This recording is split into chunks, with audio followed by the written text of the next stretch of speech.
अस्सलाम वालेकुम। Asian game वैसे तो काफी दूर है, लेकिन एक हाइपोथेटिकली पाकिस्तान की प्लेइंग 11 क्या बन सकती है जो पाकिस्तान ने स्क्वाड भेजा है एशियन गेम्स के लिए, उस पर इस वीडियो में मैं आपसे बात करूंगा। आप भी अपनी हाइपोथेटिकल प्लेइंग 11 कमेंट्स में शेयर कर सकते हैं।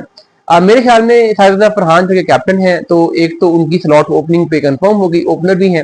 साथ में जो दूसरी ओपनर की स्लॉट है उसके लिए दो कैंडिडेट हैं, एक मास दाकत है और दूसरे उसमें साइम अयूब है। साइम अयूब रिसेंट टाइम में बीच में मिडिल ऑर्डर में खेलते रहे हैं। हमने उन्हें हैदराबाद किंग्समैन के लिए भी मिडिल ऑर्डर में खेलते हुए देखा है, पाकिस्तान के लिए भी खेलते हुए देखा है। तो इसलिए मास ताकत की ज्यादा पॉसिबिलिटी है कि वो खेलेंगे और इस तरीके से राइट लेफ्ट कॉम्बिनेशन बन जाएगा साइफुद्दीन फरहान के साथ मास ताकत का।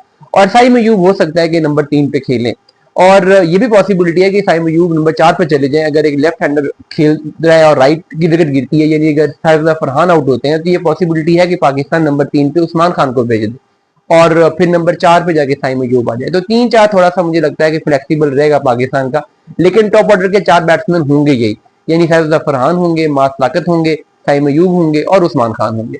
नंबर 5 पे पाकिस्तान ने एक और बैट्समैन खिलाना है, और वो हमारे वाइस कैप्टन अब्दुल समद, क्योंकि वो वाइस कैप्टन है इसलिए अब 100% श्योरिटी है कि वो मिडिल ऑर्डर में खेलेंगे। अगर वो वाइस कैप्टन ना होते तो शायद फिर हम सोचते कि वो खेलेंगे या नहीं खेलेंगे। अब उनकी स्लॉट कंफर्म हो गई है। बैटिंग ऑर्डर में हो सकता है वो 6 पे चले जाए, कभी कभार 7 पे भी बैटिंग कर लें, क्योंकि लोअर ऑर्डर के बैट्समैनों का यही होता है कि कोई नंबर फिक्स नहीं होता। लेकिन ये 5 बैट्समैन टॉप ऑर्डर के कंफर्म हो जाते हैं। उसके बाद बारी आती है एक और बैट्समैन की। एक पाकिस्तान ने और स्पेशलिस्ट बैट्समैन खिलाना है। छठा बैट्समैन वो कौन से होगा? ऑप्शन 2 है, एक हसन नवाज का ऑप्शन है और दूसरा हैदर अली का ऑप्शन है। रिसेंट टाइम में हसन नवाज और हैदर अली में से माइक हैसन के जो फेवरेट हैं वो हैदर अली चल रहे हैं। इस्लामाबाद यूनाइटेड से वो खेलते थे, तभी माइक हैसन कोच थे। इसके अलावा हसन नवाज के साथ थोड़ा सा पंगा भी बना बीच में कोच माइक हैसन का, तो हो सकता है कि माइक हैसन ये सोचें कि इस दफा नंबर 6 पे हैदर अली को खिला के देख लेते हैं।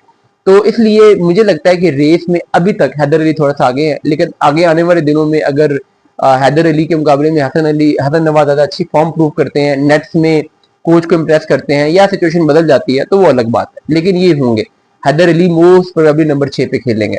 फिर नंबर 7 पे एक ऑलराउंडर आना है। ऑप्शन अगेन 2 है, एक अरफात मिनाज का ऑप्शन है और दूसरा साद मसूद का ऑप्शन है। अरफात मिनाज चूंकि पाकिस्तान के लिए ओडीआई खेल चुके हैं, रिसेंट पीएसएल में भी उन्होंने अच्छा परफॉर्म किया था, इसलिए साद मसूद के मुकाबले में मुझे लगता है कि नंबर 7 पे अरफात मिनाज के चांसेस ज्यादा हैं। साद मसूद को शायद अभी चांस ना मिल सके।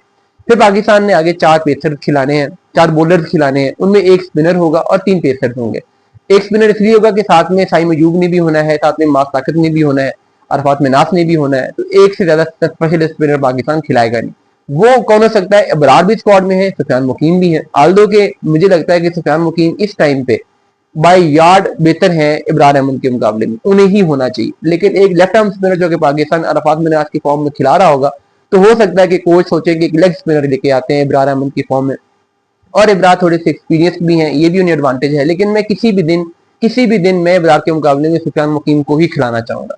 उसके बाद फिर जो 3 पेसर आने हैं, उसमें एक लेफ्ट आर्म पेसर तो खेलना चाहिए, और उसमें 2 ऑप्शन है, एक सलमान मिर्जा का और एक आकिफ जावेद का। अभी रिसेंट टाइम्स में मुझे लगता है कि आकिफ जावेद की फॉर्म सलमान मिर्जा के मुकाबले में बेहतर चल रही है। वो ज्यादा पेस निकाल रहे हैं, वो ज्यादा बेहतर स्विंग कर रहे हैं, तो उन्हें होना चाहिए। उसके बाद जो 2 पेसर होने हैं, उसमें एक ऑप्शन तो अली रजा का होगा। बड़े यंग जबरदस्त डायनामिक किस्म के पेसर हैं, और होपफुली पाकिस्तान अब उन्हें चांस दे ही ले, तो काफी देर से लाइन में लगे हुए थे। और साथ में एक पेसर और होना है, और उसमें मुझे लगता है कि अहमद दानियाल ज्यादा सूटेबल रहेंगे, क्योंकि वो डेथ ओवर्स में यॉर्कर करवा सकते हैं। हमने यॉर्कर पाकिस्तान के लिए पिछले कुछ अरसे में बहुत कम बॉलर्स को अच्छे करवाते हुए देखा है, लेकिन अहमद दानियाल डेथ ओवर करवा सकते हैं। तो ये 3 बॉलर का कॉम्बिनेशन बन जाए, यानी अहमद दानियाल हो जाए, अली रजा हो जाए और साथ में आकिफ जावेद हो जाए।